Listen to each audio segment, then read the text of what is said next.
Hi friends, आज हम नीतिशास्त्र का एक बहुत ही इंपॉर्टेंट टॉपिक था हमारा पश्चिमी विचारक और पश्चिमी विचारकों की सीरीज के अंदर आज हम चर्चा करेंगे किनके बारे में, प्लेटो के बारे में।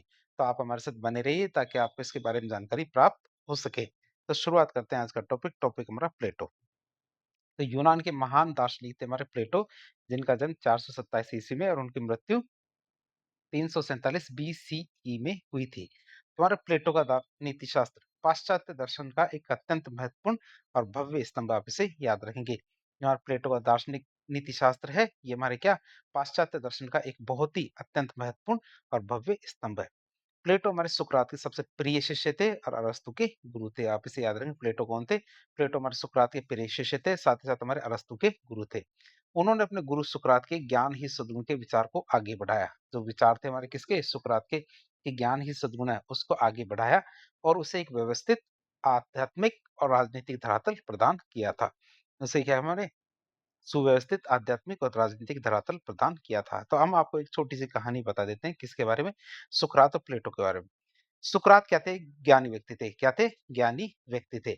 अब ज्ञानी व्यक्ति थे तो हमारे पूरे के पूरे यूनान के अंदर ये बात फैल जाती है कि सबसे ज्यादा ज्ञानी व्यक्ति कौन है? इस टाइम सुकरात है। सुकरात ने हमारे जो सुकराती पद्धति थी, सोक्रेटिस्ट जो मेथड था, जिसे द्वंदात्मक पद्धति कहते हैं, तो उसके माध्यम से क्या ज्ञान के जो सार्वभौमिक नियम है उनको विकसित करने का प्रयास किया था। तो राजा ने उन्हें बुलाया, कि राजा ने उन्हें बुलाया सुकरात को, और सुकरात को कहा कि आप ऐसा कीजिए, पूरे यूनान में घूमिए और जो सबसे ज्यादा ज्ञानी व्यक्ति है उसे आप बुला के लेके आइए। तो हमारे राजा सोचते हैं कि ये सुकरात अब सबसे पहले किसका नाम लेगा? कि राजा का नाम लेगा। क्यों? क्योंकि राजा सब सर्वेसर्वा हुआ करता था। तो उन्होंने सोचा कि सुकरात को कहें, कि तो सुकरात क्या कहेगा कि महाराज आप ही सबसे ज़्यादा ज्ञानी व्यक्ति है, कि महाराज आप ही सबसे ज़्यादा ज्ञानी व्यक्ति है। लेकिन सुकरात ऐसा नहीं करते हैं। सुकरात पूरे के पूरे राज्य के अंदर घूमते हैं, सबसे अपनी सुकराती जो पद्धति थी उसके अनुसार सवाल पूछते हैं और अंत में जाके खड़े हो जाते हैं राजा के सामने। तो राजा के सामने खड़े होते हैं, तो राजा पूछते हैं कि आपसे जो कहा था, क्या आपने वो किया? कि कौन-सा काम? कि आपसे कहा था कि आप पूरे राज्य यूनान के अंदर घूमिए और सबसे ज़्यादा जो ज्ञानी व्यक्ति है, उसको हमारे यहाँ लेके आइए। तो वो कहते हैं सुकरात कि पूरे यूनान में एक भी व्यक्ति ज्ञानी नहीं है। तो फिर राजा खुश हो जाता है। क्यों? क्योंकि वो सोचता है कि पूरे यूनान में तो कोई भी ज्ञानी व्यक्ति नहीं है। अब सुकरात ये कहेंगे कि महाराज आप ही सबसे ज़्यादा ज्ञानी व्यक्ति हैं। लेकिन सुकरात ये कहते हैं कि ठीक है, तो इसका मतलब ज्ञानी व्यक्ति मैं हूँ। तो सुकरात उसके लिए भी मना कर देते हैं, कि राजा को भी मना कर देते हैं कि महाराज आप भी ज्ञानी व्यक्ति नहीं है। तो फिर कहते हैं कि क्या तुम ज्ञानी सबसे ज़्यादा ज्ञानी व्यक्ति हो? कि महाराज मैं भी सबसे ज़्यादा ज्ञानी व्यक्ति नहीं हूँ। मुझे तो केवल कुछ भी पता नहीं है, लेकिन इस मामले में मैं ज्ञानी व्यक्ति हूँ। क्या? कि इस मामले में ज्ञानी व्यक्ति हूँ कि मुझे कुछ भी ज्ञान नहीं है। ये चीज़ मुझे पता है। पूरे के पूरे यूनान में एक भी व्यक्ति ऐसे मानने को तैयार नहीं है कि उसे कुछ भी नहीं पता। तो इससे हमारे महाराज राजा नाराज़ हो जाते हैं और उन्हें क्या है, जो अपना अपमान मानते हैं और उन्हें मृत्युदंड की सज़ा देते हैं। और उसी समय उनके शिष्य थे कौन? प्लेटो। प्लेटो इस चीज़ को भाँप जाते हैं। क्या प्लेटो इस चीज़ को भाँप जाते हैं कि राजा का विरोध करना इसका मतलब है कि खुद की फांसी का इंतज़ाम करना। क्या प्लेटो इस चीज़ को भाँप जाते हैं, इसीलिए वो कभी भी राजा का विरोध नहीं करते हैं, राजा के साथ रहते हैं, राज राजमहल में रहते हैं, जबकि हमारे सुकरात कभी भी राजमहल में नहीं रहा करते थे, ऐशो-आराम की ज़िंदगी नहीं जिया करते थे। लेकिन इसके विपरीत जो हमारे प्लेटो थे, तो हमारा राजवंश या राजा या महल इनसे जुड़ाव रखते थे। आप इसे याद रखेंगे। इसीलिए हमारे जो सुकरात थे, उनके जो नैतिक नियम थे कहीं भी लिखे नहीं गए थे, लेकिन प्लेटो ने अपने जो गुरु सुकरात थे, तो सुकरात के जो नैतिक नियम थे उनको लिखा भी और खुद के जो नियम थे उनको उनके अंदर जोड़ा भी। जैसे उनका ज्ञान ही सद्गुण का नियम था। क्या? ज्ञान ही सद्गुण का विचार था, उनको उन्होंने आगे बढ़ाया। साथ ही साथ उन्होंने राजा का विरोध करना भी नहीं किया। प्लेटो का जो नीति शास्त्र, क्या प्लेटो का जो नीति शास्त्र है, उनके तत्व मीमांसा मतलब मेटाफिजिक्स और राजनीतिक शास्त्र मतलब पॉलिटिक्स, इनसे पूरी तरह से जुड़ा हुआ है। अब आप देख सकते हैं कि उनका जो नीति शास्त्र होगा, वो क्या राजनीति शास्त्र से भी जुड़ा हुआ है। उनके नीति शास्त्र के मुख्य विचारों को उनके प्रसिद्ध ग्रंथ जो रिपब्लिक है और गॉर्जियस और फेडो के आधार पे, जो उनकी बुक थी, उनके आधार पे कुछ बिंदुओं से समझ सकते हैं। तो एक तो हम क्या है, उनकी जो पुस्तक थी, पुस्तक का नाम था रिपब्लिक, वहां से देख सकते हैं प्लेटो का नीति शास्त्र के बारे में। पहला सिद्धांत था उनका क्या है, प्रत्यय सिद्धांत और शुभ का प्रत्यय। प्रत्यय सिद्धांत और शुभ के प्रत्यय की बात करें तो प्लेटो के नीति शास्त्र को समझने के लिए उनके प्रत्यय सिद्धांत मतलब थ्योरी ऑफ फॉर्म्स या आइडियाज को समझना बहुत ज्यादा जरूरी है। प्लेटो क्या कहते हैं? प्लेटो के अनुसार ये भौतिक संसार जिसे हम आंखों से देखते हैं, ये जो भौतिक संसार है जिसे हम आंखों से देखते हैं, वो वास्तव में नहीं है, बल्कि क्या है, वो जो वास्तविक संसार है उसकी एक परछाई है या फिर केवल आभास मात्र है। असली संसार कोई और है और उसकी एक प्रतिकृति, आभास या परछाई जो हम देखते हैं दुनिया वो है। वास्तविक संसार प्रत्ययों का संसार होता है, फॉर्म्स का संसार होता है जो वास्तविक संसार है, जो बुद्धि से जाना जा सकता है और वो शाश्वत है। वो आँखों से देखा नहीं जा सकता, वो केवल बुद्धि से ही जाना जा सकता है और वो क्या है एक तरह से शाश्वत है। फिर बात करते हैं शुभ के प्रत्यय की, कि प्रत्ययों के संसार में सबसे सर्वोच्च स्थान किसको दिया गया है? शुभ के प्रत्यय को दिया गया है। आप इसे याद रखेंगे, प्रत्ययों के संसार में सबसे सर्वोच्च स्थान किसको मिला हुआ है? शुभ के प्रत्यय को सबसे ऊंचा स्थान मिला हुआ है। जैसे इस भौतिक संसार में सूर्य सभी वस्तु को प्रकाश देता है, सभी वस्तुओं को, सभी लोगों को जीवन देता है, वैसे ही विचारों के संसार में शुभ का प्रत्यय अन्य सभी प्रत्यय जैसे न्याय का प्रत्यय, सौंदर्य का प्रत्यय, सत्य का प्रत्यय, इन सबको अर्थ, सत्यता और दिव्यता प्रदान करता कौन? शुभ का प्रत्यय, द फॉर्म ऑफ गुड। ये क्या करता है? अन्य सभी प्रत्यय जैसे न्याय, सौंदर्य, सत्य, इनको अर्थ, सत्यता, दिव्यता प्रदान करता है। फिर नैतिकता के लक्ष्य की बात करें तो मानव जीवन का सर्वोच्च लक्ष्य क्या है? तो हमारे प्लेटो के अनुसार मानव जीवन का सर्वोच्च लक्ष्य क्या है? मानव जीवन का सर्वोच्च लक्ष्य बौद्धिक तार्किक चिंतन के माध्यम से क्या? बौद्धिक और तार्किक चिंतन के माध्यम से इसी शुभ के प्रत्यय का साक्षात्कार करना। साक्षात्कार मतलब सामने सामने दर्शन करना, आमने सामने दर्शन करने का काम है क्या? हमारे मानव जीवन का सर्वोच्च लक्ष्य है और मनुष्य इसीलिए नैतिक बनता है। फिर हमारे प्लेटो कहते हैं मानव आत्मा की त्रिपक्षीय संरचना। मानव आत्मा की त्रिपक्षीय संरचना की बात करें तो प्लेटो ने नैतिक सद्गुणों को समझने के लिए, या प्लेटो ने नैतिक सद्गुणों को समझाने के लिए मानव आत्मा को तीन भागों या तीन तीन प्रवृत्तियों में विभाजित किया। प्लेटो ने क्या किया? नैतिक गुणों को समझाने के लिए मानव आत्मा को तीन भागों या तीन प्रवृत्तियों में विभाजित करने का काम किया। मनुष्य के भीतर चल रहा जो नैतिक संघर्ष है, कि मनुष्य के भीतर जो नैतिक संघर्ष चलता है, ये वास्तव में इन्हीं तीन प्रवृत्तियों का संघर्ष होता है। अरे 3 प्रवृत्तियाँ कौन-कौन सी है? एक तो होता है हमारी बुद्धि, जिसे विवेक कहते हैं, इसका मतलब रीज़न। दूसरा साहस या आत्मगौरव मतलब स्पिरिट या करेज। तीसरा होता है संयम, जिसे क्षुधा या फिर वासना कहते हैं। तो हम देख सकते हैं 3 प्रवृत्तियाँ कौन-कौन सी? विवेक, साहस और संयम।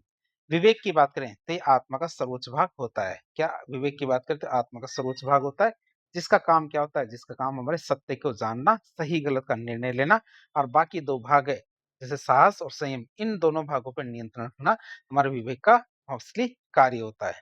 तो आप इसे याद रखेंगे, विवेक क्या होता है? आत्मा का सर्वोच्च भाग होता है, जिसका कार्य सत्य को जानना, सही-गलत का निर्णय लेना और बाकी 2 भागों पर नियंत्रण रखना होता है। दूसरा था साहस। ये आत्मा का वो भाग होता है जो मनुष्य को संघर्ष करने और अन्याय के विरुद्ध खड़े होने, ये क्या है? हमारा आत्मा का वो भाग होता है जो मनुष्य को संघर्ष करने, अन्याय के विरुद्ध खड़े होने और गौरव प्राप्त करने के लिए प्रेरणा देता है। तीसरा भाग आता है हमारा कौन-सा? संयम। तो आत्मा का सबसे निचला भाग माना जाता है हमारा कौन-सा? संयम। सर्वोच्च भाग तुम्हारा विवेक है और सबसे निचला भाग होता है हमारा संयम, जो हमारा शारीरिक सुख जैसे भूख, प्यास, कामुकता और भौतिक धन संपत्ति इनकी लालसा रखता है। तो 3 भाग हमने देखे, सर्वोच्च में तो हमारे विवेक और बुद्धि, दूसरा हमारा मध्यम में आता है हमारा कौन-सा? साहस या आत्मगौरव, और तीसरा सबसे निचला भाग संयम या शुद्ध है।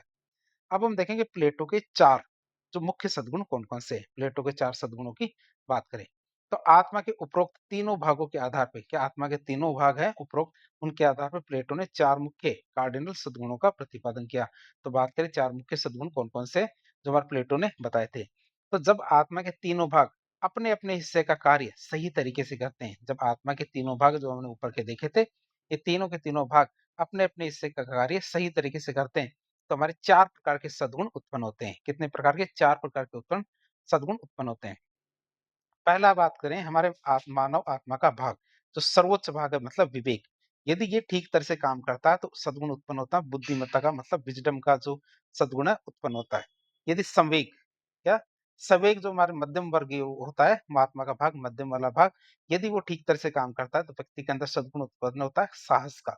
और तीसरा इच्छा, एपेटाइट है तो आत्मा का भाग जो सबसे निचला भाग होता है, यदि ये ठीक तरह से काम करता है तो सद्गुण उत्पन्न होता है हमारा कौन-सा? संयम या टेम्परेंस।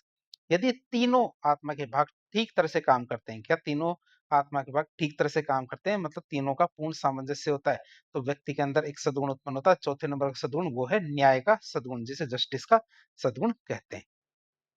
तो सबसे पहले विज़डम या बुद्धिमत्ता की बात करें, तो जब मनुष्य का विवेक मतलब रीज़न पूरी तरह से जागृत या फिर ज्ञान से परिपूर्ण हो जाता है, जब मनुष्य का विवेक क्या पूरी तरह से जागृत या ज्ञान से परिपूर्ण हो जाता है, मनुष्य की आत्मा का जो सर्वोच्च भाग है, ये क्या पूरी तरह से जागृत है, ज्ञान से परिपूर्ण हो जाता है, तो बुद्धिमत्ता का जन्म होता है। करेज या साहस की बात करें, जब मनुष्य का साहसी भाग विवेक के आदेशों के अधीन रह के, क्या जब मनुष्य का साहसी भाग विवेक के आदेशों के अधीन रह के सही समय पर सही चीज़ों के लिए खड़ा हो जाए। साहसी भाग क्या सही चीज़ों के लिए सही समय पर खड़ा हो जाए तो सच्चा साहस कहलाएगा। तो दूसरा हमारा सद्गुण उत्पन्न होता है साहस का। तीसरा आता है हमारा कौन-सा संयम जिसे टेम्परेंस कहते हैं। तो जब आत्मा का वासना मतलब एपेटाइट वाला भाग स्वेच्छा से तो आत्मा का वासना वाला भाग क्या स्वेच्छा से विवेक और बुद्धि के नियंत्रण को स्वीकार कर लेता है। किसको? विवेक और बुद्धि के नियंत्रण को स्वीकार कर लेता है तो जीवन में संयम का उदय होता है। किसका उदय होता है? जीवन में संयम का उदय होता है। फिर बात करें तीनों यदि ठीक तरह से काम करते हैं, सामंजस्य के कहे काम करते हैं तो न्याय का उद्भव होता है। तो न्याय की बात करें तो प्लेटो के नीति शास्त्र का शिखर है, टॉप लेवल है। मतलब उपरोक्त तीनों सद्गुण बुद्धिमत्ता, साहस और संयम अपने निश्चित अनुपात में मिलके क्या हमारी बुद्धिमत्ता, साहस, संयम क्या करते हैं? निश्चित अनुपात में मिलके आत्मा के भीतर एक पूर्ण सामंजस्य और संतुलन मतलब हार्मोनी स्थापित कर लेते हैं। तब क्या होता है? न्याय का जन्म होता है। और प्लेटो के लिए न्याय कोई कानूनी शब्द नहीं बल्कि आत्मा का आंतरिक स्वास्थ्य और सौंदर्य है। प्लेटो के अनुसार क्या है न्याय को कानूनी शब्द नहीं है बल्कि क्या आत्मा का आंतरिक स्वास्थ्य और सौंदर्य है। अब वो प्लेटो बात करते हैं व्यक्ति और राज्य का संबंध जो सामाजिक न्याय है उसकी बात करें तो प्लेटो व्यक्ति की नैतिकता को या प्लेटो व्यक्ति की नैतिकता को समाज और राज्य से अलग नहीं देखते कि व्यक्ति की नैतिकता अलग है और समाज की नैतिकता अलग है या फिर राष्ट्र की नैतिकता अलग है ऐसा नहीं मानते थे प्लेटो। उनका प्रसिद्ध कथन था कि राज्य व्यक्ति का ही वृद्ध स्वरूप है मतलब व्यक्ति यदि नैतिक हो जाएगा तो पूरा राज्य ही नैतिक हो जाएगा। State is the individual right class. जो 3 प्रवृत्तियाँ हमने देखी थी व्यक्ति के आत्मा की, तो जो 3 प्रवृत्तियाँ व्यक्ति के आत्मा में होती है, वही 3 वर्ग हमारे समाज में पाए जाते हैं। समाज के वर्गों की बात करें, जैसे हमारे 3 आत्मा के भाग थे, टॉप लेवल पे विवेक, मध्यम पे साहस और एपेटाइट मतलब क्षुधा, जो सबसे निम्न लेवल पे था। तो इसी प्रकार के हमारे समाज में कौन-कौन से वर्ग होते हैं? जिसका विवेक वाला पक्ष जागृत हो जाता है, वो दार्शनिक शासक बनते हैं, फिलोसोफर किंग बन जाते हैं। जो साहसी वाला वर्ग या फिर जो साहसी वाला जो पक्ष है, वो यदि सुदृढ़ हो जाए तो वो व्यक्ति सैनिक या रक्षक वर्ग में जाता है और एपेटाइट या क्षुधा वाला जो वर्ग जागृत हो जाता है, तो इससे हमारा क्या होता है? उत्पादक वर्ग बनता है, जो मतलब प्रोड्यूसर, फार्मर या आर्टिसन बनते हैं। बात करें इनके अंदर कौन-सा सद्गुण होता है? दार्शनिक शासक के अंदर बुद्धिमत्ता का, सैनिक या रक्षक वर्ग में साहस या करेज का, उत्पादक वर्ग में हमारा संयम या टेम्परेंस का सद्गुण होता है। फिर दार्शनिक शासक की बात करें जिसमें हमारे बुद्धिमत्ता का सद्गुण होता है। ये क्या कार्य करता है? समाज के अंदर शासन करने का कार्य, कानून बनाए रखने का कार्य करता है। सैनिक वर्ग या रक्षक वर्ग की बात करें जिसमें हमारे साहस का सद्गुण होता है। ये हमारे देश की रक्षा करना और आंतरिक सुरक्षा का कार्य करता है। उत्पादक वर्ग की बात करें तो इसमें हमारे संयम का सद्गुण होता है। इस समाज के लिए अन्न और भौतिक वस्तुओं का उत्पादन करने का कार्य करता है। फिर सामाजिक न्याय की परिभाषा हमारे जो प्लेटो ने दी थी उसकी बात करें तो प्लेटो के अनुसार समाज में न्याय तभी स्थापित हो सकता है जब तीनों के तीनों वर्ग अपने अपने निर्धारित कार्यों का पालन पूरी निष्ठा से करें। क्या समाज में न्याय तभी स्थापित हो सकता है जब तीनों के तीनों वर्ग अपने अपने निर्धारित कार्यों का पालन पूरी निष्ठा से करें और एक दूसरे के कार्यों में किसी प्रकार का हस्तक्षेप मतलब नॉन इंटरफेरेंस रखे। फिर उन्होंने कहा दार्शनिक राजा, तो उन्होंने क्या फिलोसोफर किंग की अवधारणा दी, दार्शनिक राजा का सिद्धांत दिया। बात करें प्लेटो ने दार्शनिक राजा के सिद्धांत का मतलब क्या है? तो प्लेटो का ऐसा मानना था कि समाज में तब तक सुख क्या है? प्लेटो का मानना था कि समाज में तब तक दुख और राजनीतिक अराजकता समाप्त नहीं होगी, जब तक कि सत्ता की कमान किसी एक परम ज्ञानी व्यक्ति के हाथ में नहीं आ जाती। क्या सत्ता की कमान किसके पास आ जाए? परम ज्ञानी व्यक्ति के पास में नहीं आ जाएगी, तब तक क्या दुख और राजनीतिक अराजकता कभी भी समाप्त नहीं होगी। जो व्यक्ति शुभ के प्रत्यय का पूर्ण ज्ञान रखता है, क्या? जो व्यक्ति क्या हमारे शुभ के प्रत्यय का पूर्ण ज्ञान रखता है, वही सच्चा दार्शनिक राजा कहलाएगा। और ऐसा दार्शनिक राजा पूरी तरह से निस्वार्थ होगा, उसे धन, परिवार और व्यक्तिगत सुख का कोई मोह नहीं होगा। और इसके लिए प्लेटो ने शासक वर्ग के लिए का साम्यवाद का सिद्धांत भी दिया था, जिसमें वह निजी संपत्ति और निजी परिवार का निषेध करते थे। किसका विरोध करते थे वो? हमारे निजी संपत्ति और निजी परिवार का निषेध करते थे। फिर सुख और सद्गुण का समन्वय की बात करें, यूडेमोनिया की, तो प्लेटो सोफिस्टों के इस विचार के कट्टर विरोधी थे। किसके? यूडेमोनिया के कट्टर विरोधी थे कि हमारे अन्यायपूर्ण और शक्तिशाली व्यक्ति दुखी रहता है। यूडेमोनियम क्या अन्यायपूर्ण और जो शक्तिशाली व्यक्ति होता है ये दुखी रहता है। उन्होंने तार्किक रूप से सिद्ध किया कि एक अन्यायी व्यक्ति जिसकी वासनाएँ उसके विवेक पर राज कर रही है। क्या हमारे एक अन्यायी व्यक्ति जिसकी वासनाएँ क्या है, उसके विवेक पर राज कर रही है, आंतरिक रूप से अशांत और खंडित और मानसिक रूप से बीमार होता है। तो वही अन्यायी व्यक्ति क्या होता है? हो सकता है बाहर वालों को देखने से लगे कि वो बहुत ज़्यादा सुखी है, लेकिन वो सुखी नहीं है बल्कि क्या आंतरिक रूप से अशांत है, खंडित और मानसिक रूप से बीमार होता है। सच्चा और स्थायी आनंद जिसे यूडेमोनिया कहते हैं, केवल उसी व्यक्ति को मिल सकता है जिसकी आत्मा के भीतर विवेक का शासन है और वो पूर्ण रूप से सद्गुणी है। निष्कर्ष के रूप में देखें हम तो प्लेटो का नीतिशास्त्र एक अत्यंत उदारवादी मतलब आइडियलिस्ट दर्शन है।